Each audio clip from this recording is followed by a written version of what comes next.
Penyebaran virus COVID-19 hingga memasuki akhir Maret 2020 belum juga mereda.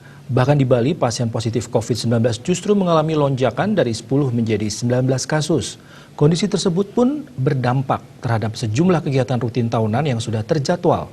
Dan salah satunya Pesta Kesenian Bali atau PKB.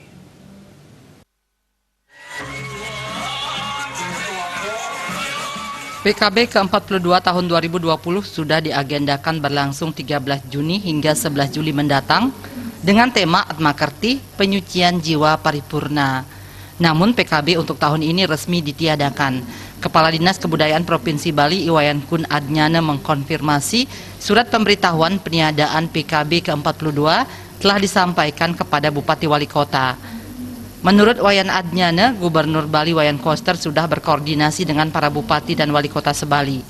Semuanya telah menyetujui untuk meniadakan penyelenggaraan PKB ke-42 tahun 2020. PKB ke-42 akan digelar tahun 2020 dengan tema Tetap Atmakerti.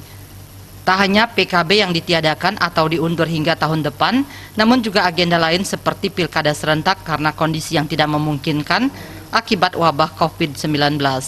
Terkait PKB yang ditiadakan tahun ini, Gubernur Bali Wayan Koster sudah mengeluarkan surat pemberitahuan nomor 430-3287-Sekret-Disbud kepada Bupati Wali Kota Sebali.